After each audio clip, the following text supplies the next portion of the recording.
ఈ పద్యంలో నాగేంద్రము అనే పదం ఎవరిని సూచిస్తుంది?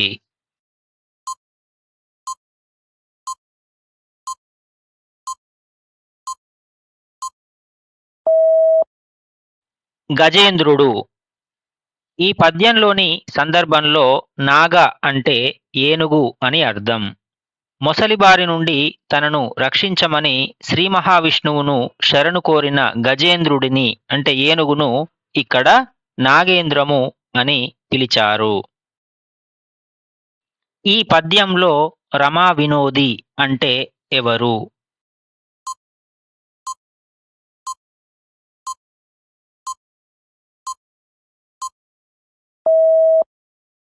విష్ణువు. ఈ పద్యంలో పోతన వైకుంఠంలో లక్ష్మీదేవితో గడుపుతున్న శ్రీ మహావిష్ణువును రమా వినోది అని వర్ణించారు. రమ అంటే లక్ష్మీదేవి. లక్ష్మీదేవితో కలిసి వినోదించేవాడు లేదా క్రీడించేవాడు అని అర్థం. పై పద్యం నుండి ఉత్పల పర్యంకము అంటే ఏమిటి?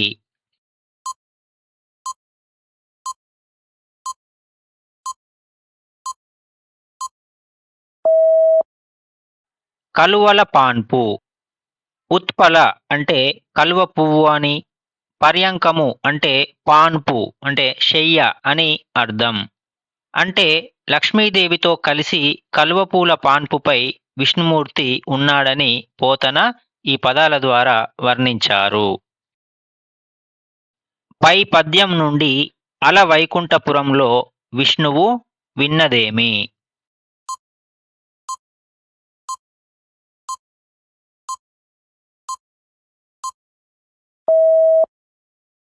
కుయ్యి. కుయ్యి అంటే మొర లేదా ఆర్తనాదం. ఆలించి అంటే విని అని అర్థం. అంటే గజేంద్రుడు పెట్టిన మొరను అంటే కుయ్యిని విష్ణుమూర్తి విన్నాడని అర్థం.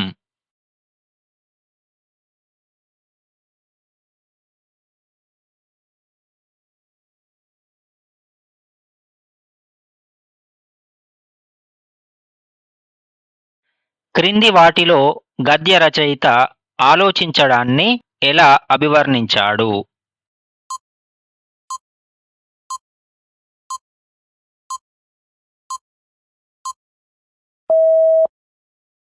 అత్యంత విలువైన ఆస్తి. గద్యంలో రచయిత స్పష్టంగా ఆలోచించడం మన అత్యంత విలువైన ఆస్తి అని మనం గుర్తించాలి అని పేర్కొన్నారు. క్రింది వాక్యాలలో సృజనాత్మక ఆలోచనకు ఉదాహరణగా పనికివచ్చేది ఏది?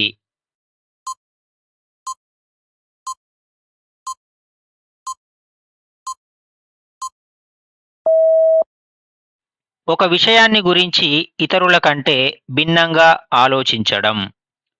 గద్యం ప్రకారం సృజనాత్మకత ముఖ్య లక్షణం ఏమిటంటే ఒక విషయాన్ని అందరూ చూస్తున్నట్లే చూసినా దాని గురించి ఇతరుల కంటే భిన్నంగా ఆలోచించడం.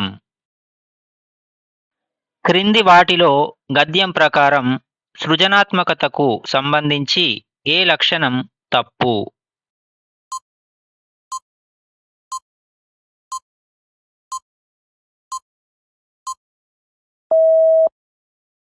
తక్కిన వారిలా ఆలోచించడం. గద్యం ప్రకారం ఒక విషయాన్ని తక్కిన వారి కంటే భిన్నంగా ఆలోచించడం సృజనాత్మకత లక్షణం. కాబట్టి తక్కిన వారిలా ఆలోచించడం అనేది సృజనాత్మకత లక్షణం కాదు. గద్యం ప్రకారం మనిషికి లభించిన అద్వితీయ బహుమానం ఏమిటి?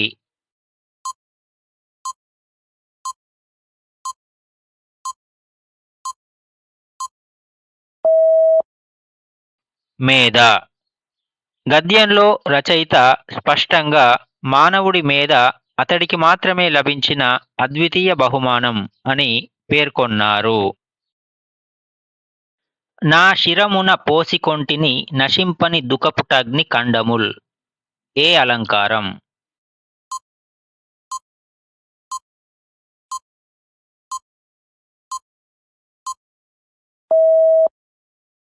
రూపకం. ఈ వాక్యంలో దుఃఖము అనేది ఉపమేయం, అలాగే అగ్ని అనేది ఉపమానం. ఈ రెండు వేర్వేరు విషయాల మధ్య ఎటువంటి భేదం లేదని, అంటే దుఃఖమే అగ్ని అని చెప్పబడింది. ఉపమేయ ఉపమానాలకు అభేదాన్ని చెప్పడమే రూపక అలంకారం యొక్క ముఖ్య లక్షణం. చతుర్మాత్ర గణములను గుర్తించండి.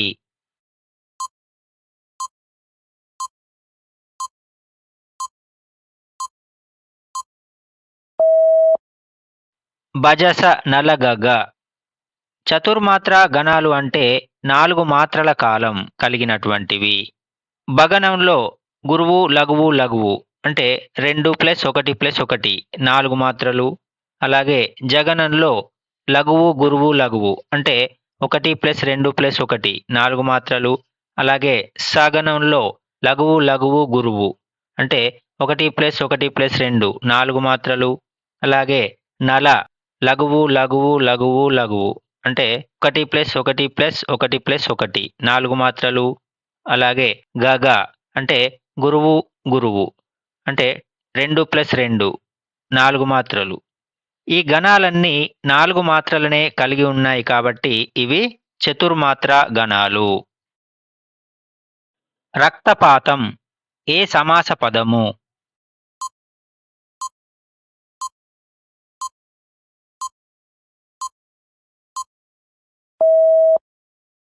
షష్ఠి. రక్తపాతం అనే పదాన్ని విగ్రహవాక్యంగా రాస్తే రక్తము యొక్క పాతము అని వస్తుంది. ఇందులో యొక్క అనే షష్ఠీ విభక్తి ప్రత్యయం వచ్చింది కాబట్టి ఇది షష్ఠీ తత్పురుష సమాసం. మేమైనా ఏ సంధి ద్వారా ఏర్పడింది?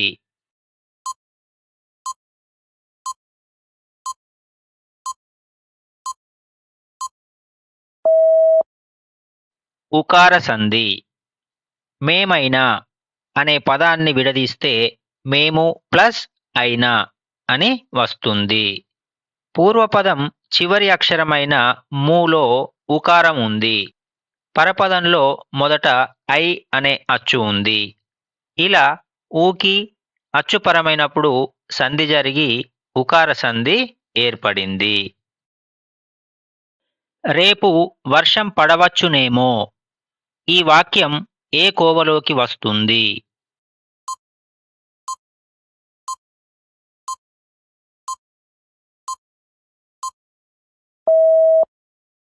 సందేహార్థక. ఒక పని జరుగుతుందో లేదో అని అనుమానాన్ని లేదా సందేహాన్ని వ్యక్తం చేసే వాక్యాలను సందేహార్థక వాక్యాలు అంటారు. ఈ వాక్యంలో వర్షం పడటం అనేది ఖచ్చితంగా జరుగుతుందని చెప్పకుండా పడవచ్చునేమో అని సందేహాన్ని తెలియజేస్తోంది. కాబట్టి ఇది సందేహార్థక వాక్యం. ఏమ్యాదుల ఇత్తునకు సంధి డాష్.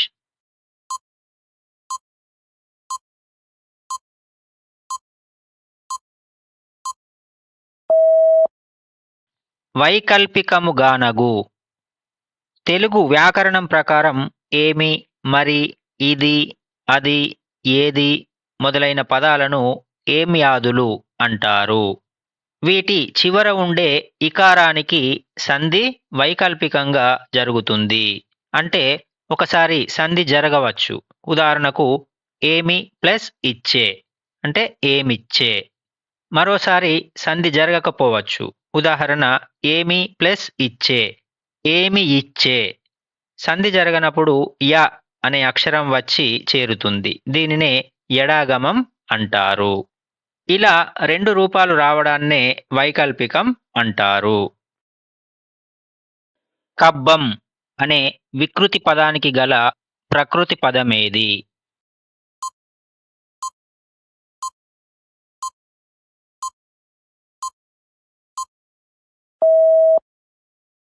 కావ్యం. భాషలో సంస్కృత పదాలను ప్రకృతి అని, వాటి మార్పు చెందిన రూపాలను వికృతి అని అంటారు. ఇందులో కావ్యం అనేది ప్రకృతి పదం కాగా దాని వికృతి రూపమే కబ్బం. కింది వానిలో మతము అనే పదానికి నానార్థం కాని దానిని గుర్తించండి.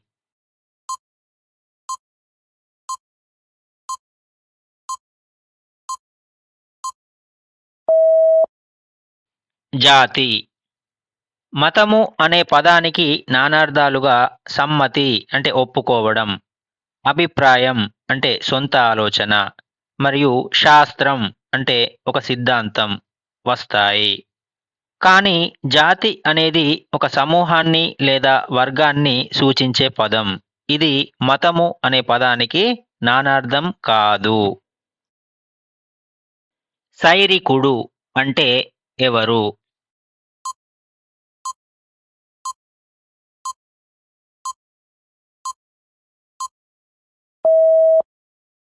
రైతు.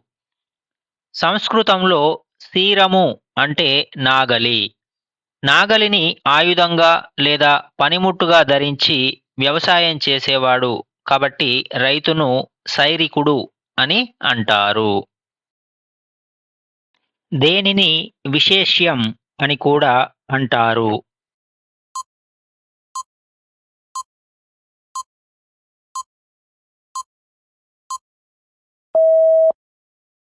నామవాచకం. ఒక వస్తువు లేదా వ్యక్తి యొక్క గుణాన్ని తెలిపేది విశేషణం అయితే ఆ గుణం కలిగిన వస్తువును లేదా వ్యక్తిని విశేష్యం అంటారు. ఉదాహరణకు నల్లని గుర్రం అన్నప్పుడు నల్లని అనేది విశేషణమైతే ఆ రంగు కలిగిన గుర్రం అనేది విశేష్యం అవుతుంది. అంటే ఇక్కడ గుర్రం అంటే ఏంటి మళ్ళీ? నామవాచకం. అందుకే నామవాచకాన్ని విశేష్యం అని కూడా పిలుస్తారు. తిక్కనను మయూర సన్నిభ కవి అని పేర్కొన్నది ఎవరు?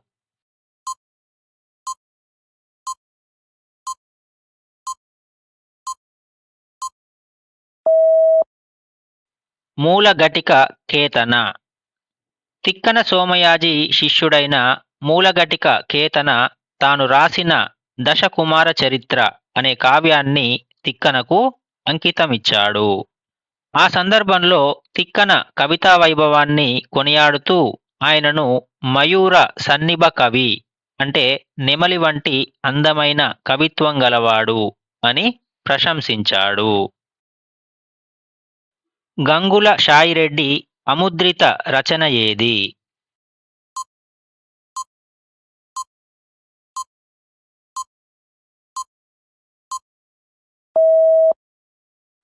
ఆరోగ్య రహస్యం. గంగుల షాయిరెడ్డి గారు తెలంగాణ ప్రాంతానికి చెందిన ప్రముఖ కవి మరియు సామాజిక సంస్కర్త.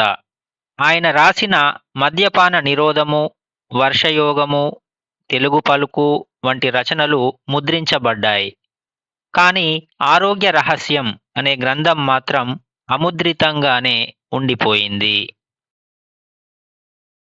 చిన్నయ సూరి తన నీతి చంద్రికను ఎవరికి అంకితమిచ్చాడు?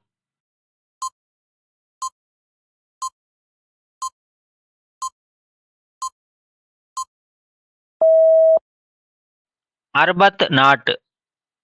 పరవస్తు చిన్నయ సూరి తన నీతి చంద్రిక గ్రంథాన్ని ఆంగ్లాధికారి అయిన అర్బత్ నాట్కు అంకితమిచ్చారు. ఇది సంస్కృత పంచతంత్రం ఆధారంగా గ్రాంధిక శైలిలో రచించబడిన విశిష్ట వచన కావ్యం. స్వర్ణ కమలాలు అనే కథా సంపుటి రచయిత ఎవరు?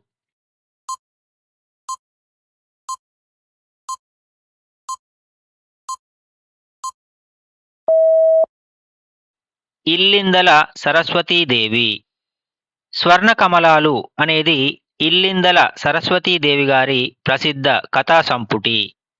ఈ గ్రంథానికి కేంద్ర సాహిత్య అకాడమీ పురస్కారం కూడా లభించింది.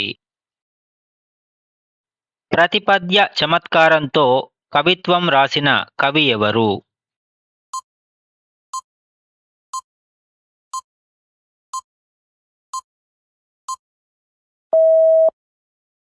చేమకూర వేంకట కవి.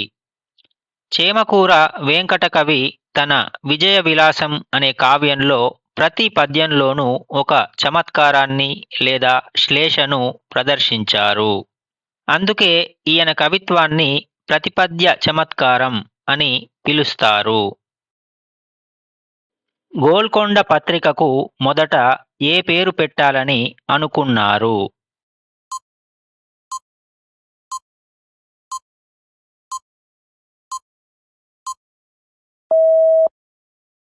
దేశబంధు.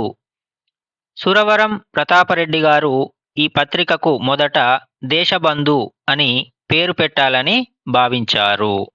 అయితే అప్పటికే ఆ పేరుతో మరొక పత్రిక ఉండడంతో నిజాం రాష్ట్రంలోని గోల్కొండ కోట స్ఫూర్తితో దీనికి గోల్కొండ అని పేరును ఖరారు చేశారు.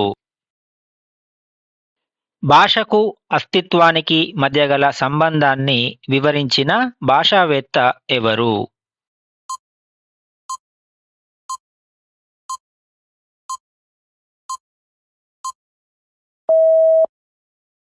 హాల్. భాషావేత్త ఎడ్వర్డ్ టి హాల్ భాషను కేవలం సమాచార మార్పిడి సాధనంగానే కాకుండా మనిషి అస్తిత్వాన్ని మరియు సంస్కృతిని ప్రతిబింబించే అంశంగా వివరించారు.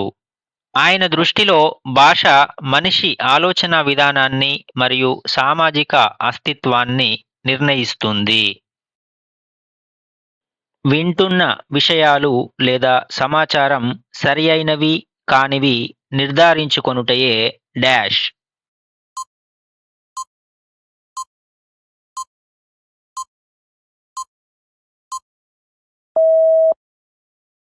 మూల్యాంకనం కోసం శ్రవణం.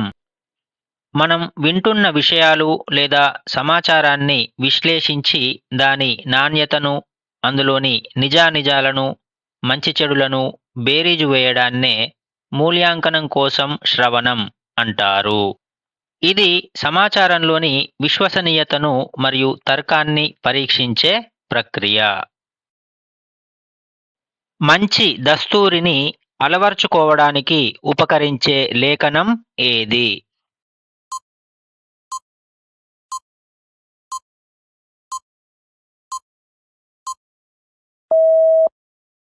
దృష్ట లేఖనం. ఒక పుస్తకంలోని అక్షరాలను లేదా పదాలను చూస్తూ అందంగా రాయడాన్ని దృష్టలేఖనం అంటారు. అక్షరాల ఆకృతిని గమనిస్తూ రాయడం వల్ల అక్షర రూపంపై పట్టు లభించి మంచి దస్తూరి ఏర్పడడానికి బాగా సహాయపడుతుంది. సామాజిక వాతావరణంలో ఇష్టపూర్వకంగా మరియు ఉద్దేశపూర్వకంగా నిర్వహించే కార్యకలాపాల మొత్తమే డాష్ పద్ధతి.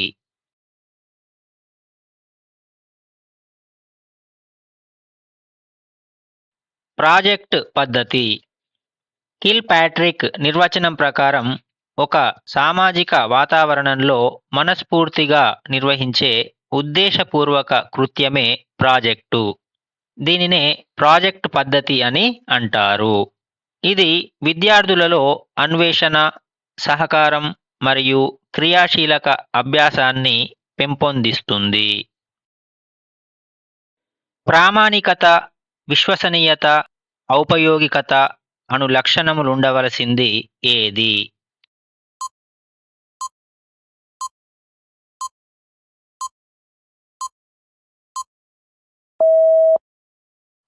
ప్రశ్నాపత్రము. ఒక ఉత్తమమైన ప్రశ్నాపత్రానికి లేదా పరీక్షకు ఉండాల్సిన అతి ముఖ్యమైన లక్షణాలేంటంటే, 1 ప్రామాణికత, అంటే పరీక్ష ఏ ఉద్దేశంతో పెట్టారో ఆ ఉద్దేశాన్ని నెరవేర్చడం. 2 విశ్వసనీయత, అంటే పరీక్షను ఎన్నిసార్లు ఎవరు దిద్దినా ఒకే రకమైన ఫలితం రావడం. 3 ఔపయోగికత, అంటే పరీక్ష నిర్వహించడానికి మరియు దిద్దడానికి సులభంగా ఉండడం.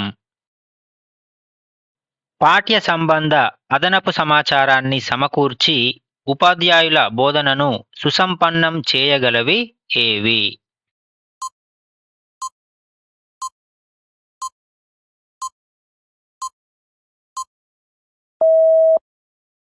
పరామర్శ గ్రంథాలు. ఉపాధ్యాయులు బోధించేటప్పుడు పాఠ్యపుస్తకంలోని విషయాలకు అదనపు సమాచారాన్ని జోడించి వివరించడానికి ఉపయోగపడే గ్రంథాలను పరామర్శ గ్రంథాలు అంటే రెఫరెన్స్ బుక్స్ అంటారు. ఇవి బోధనా ప్రక్రియను మరింత లోతుగా మరియు అర్థవంతంగా మార్చడానికి తోడ్పడతాయి.